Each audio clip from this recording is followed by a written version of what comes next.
짠! 안녕하세요 여러분, 센터입니다. 오늘은 도감 6회차 도미니카 스틸리블루에 대해서 말씀을 드릴 건데요. 하지만 그거에 대해서 말씀드리기 전에 앞서 여러분들에게 안내해드릴 사항이 하나 있습니다. 이번 편은 사실 원래 도감이라고 하면 제가 많은 거를 알고 알려드려야 되긴 하지만 사실 포믹토푸스라는 종에 대해서는 그렇게 많은 정보가 있는 종은 아닙니다. 왜냐면은 판포베테우스 종처럼 그렇게 이제 서식지에 따라서도 종이 많이 갈리고요. 그리고 학술적으로도 좀 많이 따져야 되는 부분도 많기 때문에 어떻게 보면은 포믹토푸스는 나중에 다루고 싶었지만 그래도 도감을 진행하는 저로서는 언젠가는 한 번 이상은 또 다뤄야 되는 주제이기 때문에 그냥 미리 먼저 이렇게 여러분들에게 선보이는 거고요. 그리고 시청자분들 중에도 한 분이 도미니카에 대한 정보가 많이 없으니 센터님이라도 거기에 대해서 먼저 다뤄주셨으면 좋겠다라는 말에 사명감을 얻고 많은 정보를 취합하고 그리고 많은 얘기를 좀 듣고 설명을 도와드릴게요. 일단은 여러분들에게 제가 알고 있는 정확한 내용이 많지 않다는 거는 정말 죄송하게 생각하니까요. 그 부분에 대해서 양지해 주시고 좀 봐주셨으면 좋겠습니다. 제가 그래도 최대한 제 사육 노하우나 사육 경험을 토대로 그렇게 말씀을 드릴게요. 자, 그러면은 바로 시작할까요? 짜자잔, 이렇게 보면은 여러분들이 알고 있는 도미니카 스틸리블루에 대한 발색이 아니죠? 그래서 제가 이렇게 일단 카메라 휴대폰 후레쉬로라도 이렇게 보여드릴게요. 보이시나요? 이렇게 초록빛이 초록초록하게 나는 거. 좀 얘가 웅크리고 있어서 그림자 때문에 또 더 잘 안 보이실 수도 있겠지만 그래도 이렇게 최대한 한번 비춰서 이 녀석의 발색에 대해서 한번 좀 보여드리도록 하겠습니다. 한번 감상 한번 해보시죠. 진짜 이쁘기는 이뻐요. 진짜 이뻐요. 얘네가 탈피하고 나서 한 1, 2주 정도 있으면은 이제 발색이 조금씩 빠져서 그렇지 탈피하고 나서의 그 직후의 발색은 진짜 이뻐요. 뭔가 이렇게 반짝이는 초록색이 나타나는 거미가 많이 없거든요. 근데 이 녀석은 거의 독보적으로 유일하게 나타나는 거미라고 보면 됩니다. 자, 일단 이 녀석에 대해서 설명을 도와드릴게요. 성체 크기 19cm에서 20cm 정도. 이 녀석도 지금 성체 사이즈인데요. 이 녀석도 지금 18cm는 충분히 나오는 개체입니다. 워낙에 싸나워서 지금 제가 정확하게 사이즈를 재보지는 못했지만 18cm에서 19cm 그리고 20cm까지도 자라는 개체이기 때문에 어떻게 보면은 대형종에 속하는 개체라고도 볼 수 있겠고요. 서식지는 쿠바 혹은 히스파니올라 이제 서식을 한다고 보시면 되는데요. 얘네들의 성격은 상당히 싸나운 편입니다. 배회성 치고 그렇게 싸나운 개체들은 많지는 않거든요. 보통 판포베테우스처럼 오히려 털을 털면서 예민했으면 예민했지 이렇게 싸납지는 않아요. 하지만 이 개체는 좀 약간 싸나운 편이거든요. 먹성 좋고 성장 속도 빠르고 다 좋긴 하지만 싸나운 게 좀 약간 단점이에요. 일단 같은 배회성 종에서 좀 약간 비교를 하자고 하면은 판포베테우스 종은 사람이 만약에 자기 앞으로 지나가면은 털을 털면서 예민하게 반응하기 마련인데 이 녀석 같은 경우에는 자기 앞으로 사람이 지나가면은 다리를 든다고 하네요. 다리를 들면서 그렇게 좀 공격을 할 정도로 싸나운 개체라고 좀 볼 수 있겠고요. 독성은 어떻게 보면은 중간 정도라고 보면 될 것 같습니다.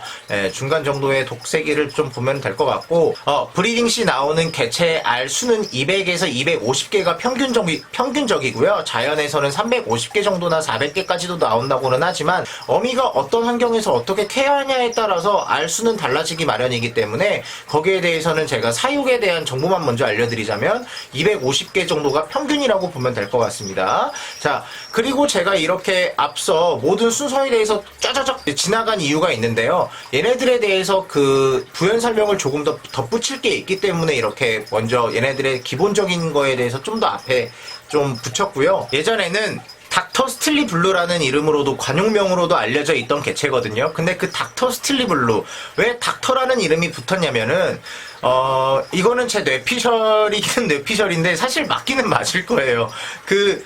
맨 처음에 유통이 되었을 때 얘네들이 이제 불리웠던 학명이 포믹토푸스 spt-r이거든요. 근데 우리가 닥터를 DR이라는 이제 그 약자로 해서 표현을 하잖아요. 그래서 닥터 스틸리블루다라는 이제 그런 말도 있고, 그리고 저도 그런 생각을 하고 있고요. 거기에 대해서 동감을 하기 때문에 여기에 대해서 여러분들에게 밝히는 바이고요. 국내에 많이 유입이 됐고 많이 유통이 되어 있는 우리가 흔히 알고 있는 포믹토푸스 SP 도미니카 리퍼블릭이라는 개체는 요즘에 많이 알려진 사실이죠. 포믹토푸스 골드카라팍스라는 개체로 이제 많이 알려졌습니다. 골드카라팍스라는 하는 개체의 특징은 뭐냐면은 등갑이 연분홍빛을 띠는데 그 연분홍빛을 이제 그 보고 골드 카라팍스다라는 이제 그 종이 있는데 그 종이라는 걸로 이제 그렇게 분류가 된 것 같아요. 네, 이것도 사실 저도 많이 알아보다가 알게 된 사실이고요. 저도 사실을 솔직하게 말씀드리면 얼마 전까지 그냥 도미니카 리퍼블릭이라는 이제 학명을 쓰는 개체로 알고 있었는데 골드 카라팍스라는 게 확실한 게 저도 제 개체를 보면서 아, 등갑이 연분홍색이 조금 연분홍빛이 좀 있구나. 그리고 절사모의 개미님이 올리신 글에도 보면은 진짜 다른 개체들과 확연히 뭐 SP 그린이라는 학명을 쓰는 개체와 그리고 피머 그린이라는 학명을 쓰는 개체 그리고 진짜 풀 그린이라고 이제 그 소개되어 있는 그런 개체 그 개체들이랑은 확연히 조금은 좀 다른 모습을 좀 보이더라고요. 그래서 저도 개미님이 그렇게 수고해서 올려주신 거에 대해서 이 영상을 개미님이 보실지는 모르겠지만 개미님한테 대신 감사하다는 인사를 좀 이런 영상으로라도 좀 전해드리는 바이고요. 제가 그 연분홍빛의 등갑을 한번 보여드릴게요. 보일지는 모르겠지만 그래도 안 보인다고 하더라도 이거는 어떻게 보면 제 사명 같아요. 자, 보여드리도록 하겠습니다. 잠시만요. 이 녀석이 좀 웅크리고 있어서 등갑을 좀 보여드리고 싶은데 웅크리고 있어서 등갑을 좀 피고 좀 초점을 맞춘 다음에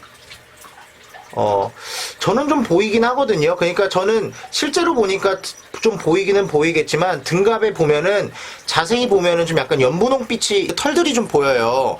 예, 좀 잘 좀 나오게 좀 얘가 좀 해줬으면 좋겠는데 아니면 제가 좀 저라도 좀 잘 찍었으면 좋겠는데 잘 안 나오는 것 같아요. 그래서 좀 아쉬운 마음이 좀 있는데 그래도 초록빛이 더 강하기 때문에 그 분홍빛이 더 안 나오는 것도 있는 것 같기는 합니다. 하지만 변함없는 사실 너무나 이쁘죠. 변함없는 사실 너무나 이쁩니다. 네, 그렇기 때문에 사실 너무 깊게 파고 들어간다고 하면은 저는 학술적으로 파고드는 스타일이 아니기 때문에 학술적인 점에 대해서 그렇게 설명을 제대로 못 드리는 점 여러분들이 양해 좀 해주시고요. 여태까지 설명해드렸던 이 부분을 그 설명을 해드리기 위해서 얘네들에 대한 사육 정보를 그냥 앞에 후다닥 너무 지나갔어요. 거기에 대해서도 조금만 더 설명을 더 덧붙이자면 사육 온도는 27도에서 29도 정도가 딱 맞는 것 같고요. 사육 습도는 60%에서 70%가 왔다 갔다 하는 그 정도의 습도에서 좀 키우시면 되는 것 같습니다. 자, 그리고 이제 얘네들도 당연히 은신처라는 건 있어야 됩니다. 여러분들 제가 누누이 말씀드리죠.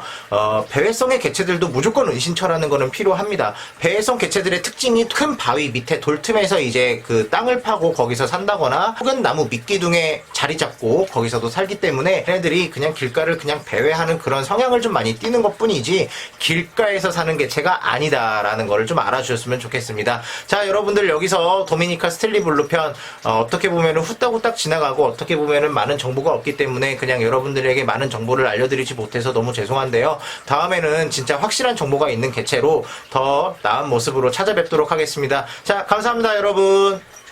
뿅!